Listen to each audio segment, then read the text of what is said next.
Tapi boleh kalau orang memang 3 rakyat periode. tidak mendukung Pak Jokowi lagi ya sudah. Oh. Tapi kami yakin di atas 60% rakyat Indonesia itu Oh, pasti domain memilih data. Pak Jokowi.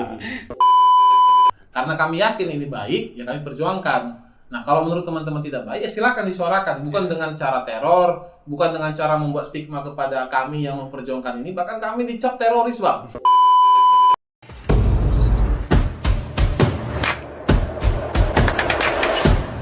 Ini cerita kita. Yuk, kali ini kita jumpa sama Bang Sahat ini. Bang Sahat ini ya, deklarator di apa namanya sekarang? Kobar, Bang. Koalisi Bersama Rakyat. Rakyat. Oh, itu apa tuh? Jadi isu yang agak panas belakangan ini. Apa itu?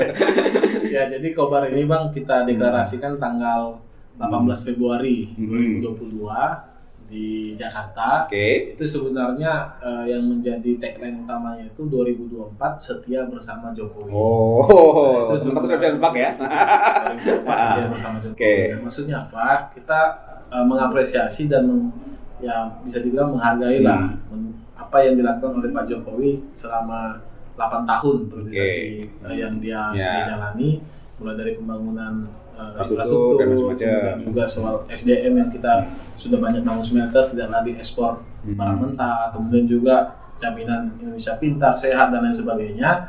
Dan yang kedua, kemudian kita bagaimana apa yang sudah dilakukan beliau ini bisa dilanjutkan. Jadi jangan sampai kemudian ketika misalnya beliau di 2024 nanti menyelesaikan periode kedua, pembangunan IKN, infrastruktur lainnya itu malah terhenti.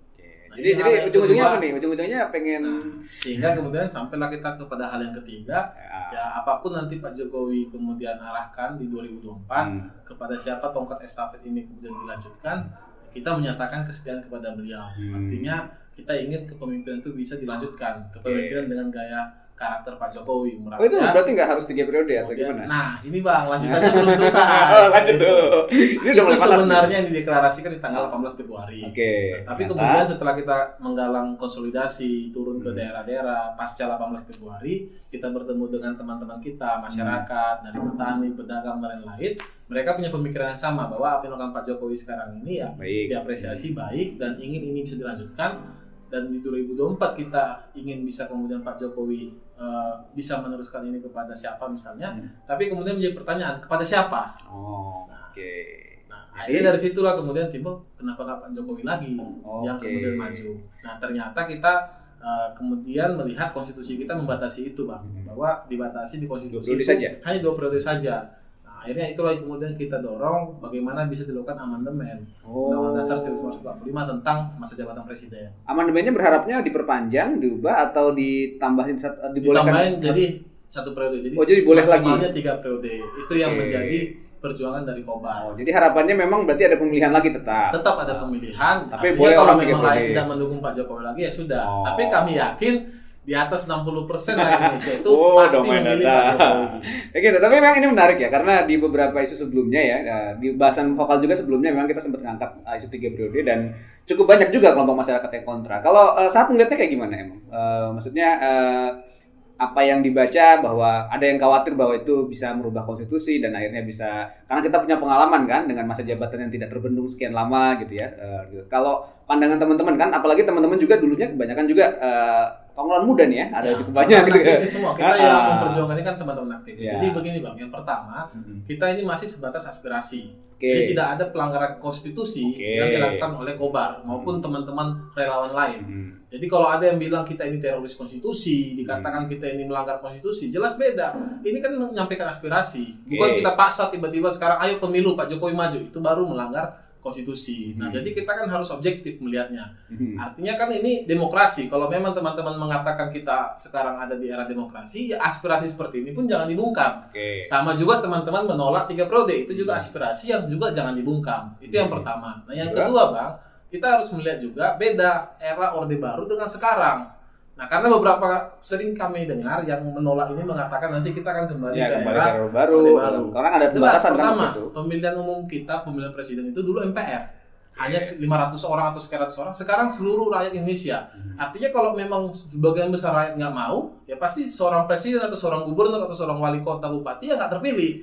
Nah, artinya kan ini demokrasi kita yang sudah jelas beda dengan Orde Baru. Yang kedua, TNI Polri kita misalnya sebagai aparat penegak hukum atau aparat keamanan seperti itu dulu sangat kuat, punya imunitas tinggi. Artinya mereka itu ditakuti, bisa apalagi TNI ya, bisa sampai misalnya menculik orang atau lain sebagainya. Kalau sekarang dengan kebebasan kita sekarang dalam media sosial, ada sedikit saja pelanggaran oknum di suatu daerah mana, itu bisa viral, itu langsung turun dari Propam atau dari POM atau polisi militer untuk menindak. Jadi jelas sangat beda. Nah, yang ketiga Bang, kebebasan kita dalam berpendapat. Kalau sekarang Bang, di Twitter kita melihat orang menghina Pak Jokowi misalnya atau keluarganya, besok sampai seterusnya dia masih aman. Kalau dulu Bang, ya Abang lah yang mungkin sering dengar, itu mungkin dalam 2 hari sudah hilang. Jadi kalau ada misalnya, ini yang saya sering sayangkan gitu kepada teman-teman kita, saudara-saudara kita atau abang kakak kita yang mengaku misalnya aktivis demokrasi, harusnya objektif melihat, jelas sangat beda. Ketika kita mengatakan mengkritik pemerintah, kalau dulu mungkin sudah diculik atau sudah hilang.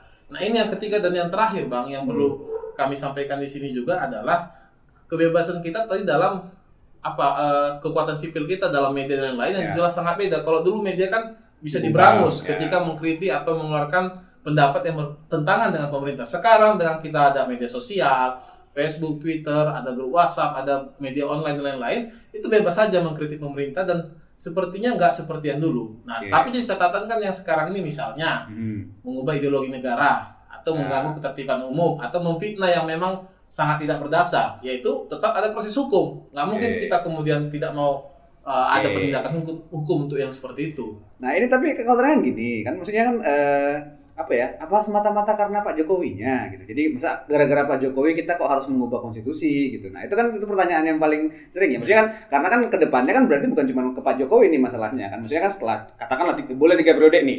Nanti enggak 4 nih gitu kan. Kayak seperti itu. Atau mungkin ya kalau kedepannya sebaik itu gitu kan. Karena kan kita karena konsepnya demokrasi kan pembatasan ya. Maksudnya kita membatasi kekuasaan seminimal mungkin sehingga akhirnya terdistribusi merata. Nah, ini Bang perlu dikoreksi. Nah, apa tuh gimana? Pertama, Abang tahu Jerman?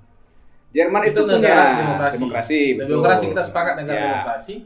Kepala pemerintahannya kanselir itu Bang, itu nggak ada batas masa jabatan. Angela Merkel itu 4 periode dia dipercaya. Karena apa? Karena dilihat dia sosok yang tepat, yang kuat untuk bisa memimpin Jerman. Begitu juga Jepang. Amerika Serikat itu baru dibatasi baru setelah Roosevelt Bang. Roosevelt itu 4 periode. Nah, artinya apa? Kita memang sampai pertama kita harus sepakat tidak ada yang ideal atau yang baku masa periodisasi di seluruh dunia. Artinya kita punya konteks masing-masing. Nah, yang kedua Bang, kita harus melihat bahwa kita ini masih negara berkembang yang sedang menuju negara maju.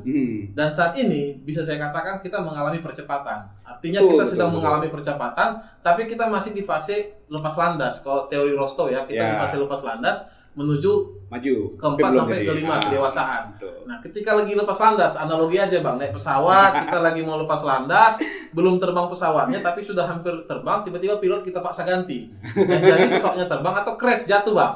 Nah, ini yang bagus. Kecuali sudah sampai paling tidak sudah sampai di titik aman pertama, baru kemudian bisa misalnya ganti kopilot atau pakai autopilot. Nah, apa yang mau kami sampaikan di sini Bang? Menurut kita lihat 15 tahun lah yang paling ideal untuk kita, kecuali nanti kita sudah di 2045, kita sudah mungkin seperti lima besar ya negara yang kita targetkan, 5 besar negara dunia, kita mungkin sudah dekat dengan Amerika Serikat dan lain-lain, baru kita batasi lagi menjadi maksudnya tetap dibatasi tapi yang dari 3 periode menjadi 2 periode. Artinya kita sudah sampai di fase kedewasaan. Nah, itu yang sebenarnya hasil kajian kami Bang. Tapi kan gini ya, maksudnya kalau melihat dari yang Sahat bilang tadi memang benar, maksudnya harapannya kebanyakan aspirasinya ke Pak Jokowinya gitu. Jadi konteksnya kan sebenarnya kita nggak ada bentuk baku memang untuk tadi saat angkat yang di Jepang, di Prancis. Kalau Prancis kan 1 tahun 8 sekat itu udah 8 tahun ya gitu ya kalau gitu. Dan memang harusnya ada kajian ideal baiknya berapa gitu. Tapi kan untuk Indonesia. Tapi kan itu narasinya karena Pak Jokowinya gitu atau memang karena Pak Jokowi pemimpin yang bagus Bang. Kalau pemimpinnya nggak bagus, misalnya nanti setelah Pak Jokowi boro-boro 3 periode Bang. Jangan-jangan 1 periode selesai nggak dipilih lagi. Sama kayak gubernur wali kota Bang. Apa gubernur wali kota semuanya 2 periode atau bupati? Kan nggak juga. Tapi kan bisa petahana pindah keuntungan kan? Nggak juga tapi Bang. Tapi banyak petahana karena dia nggak bagus di periode pertama, itu mengalami perlawanan bahkan kalah.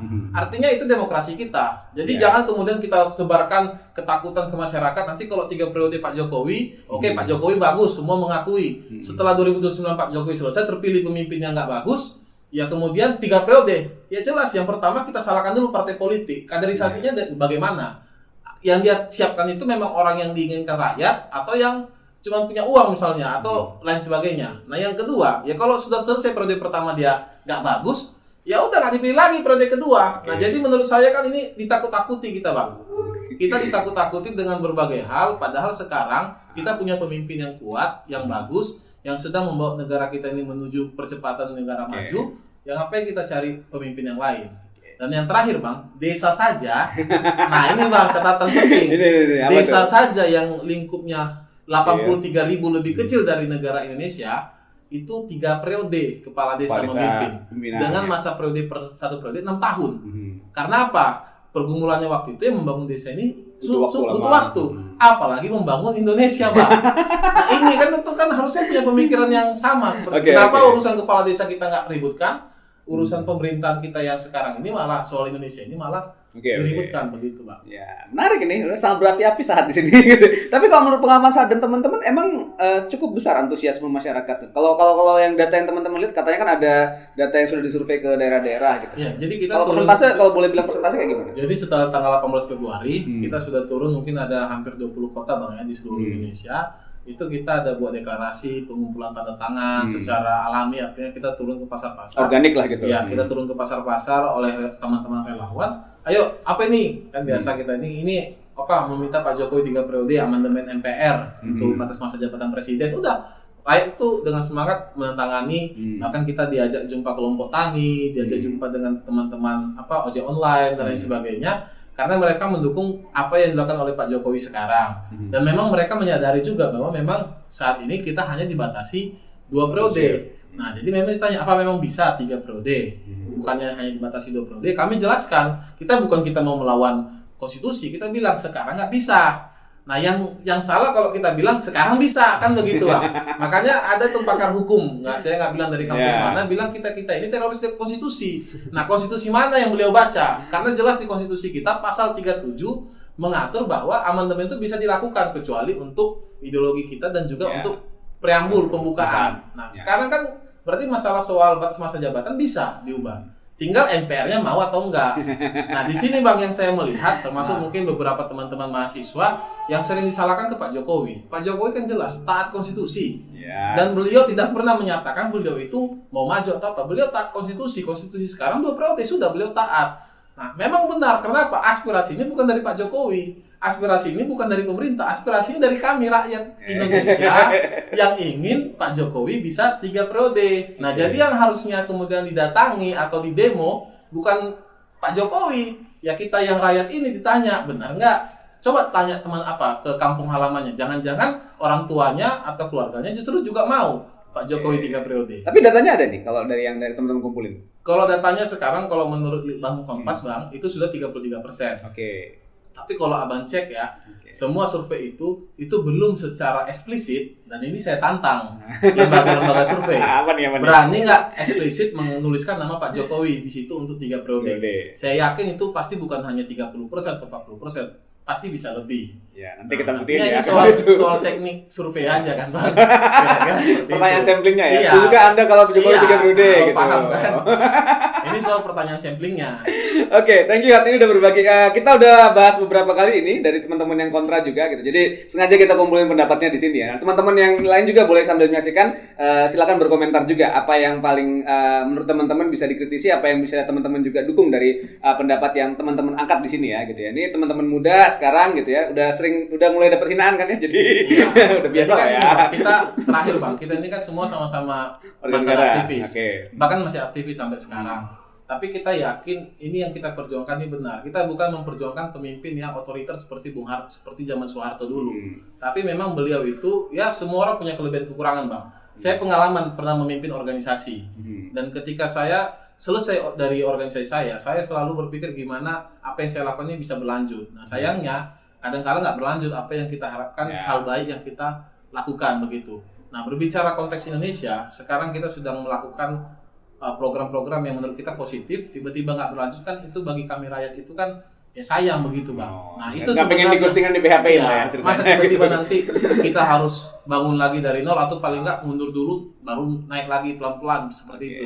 Itu sebenarnya menjadi alasan kita. Karena kami yakin ini baik, ya kami perjuangkan. Nah, kalau menurut teman-teman tidak baik, ya silakan disuarakan. Bukan dengan cara teror, bukan dengan cara membuat stigma kepada kami yang memperjuangkan ini. Bahkan kami dicap teroris, Bang. Teroris konstitusi.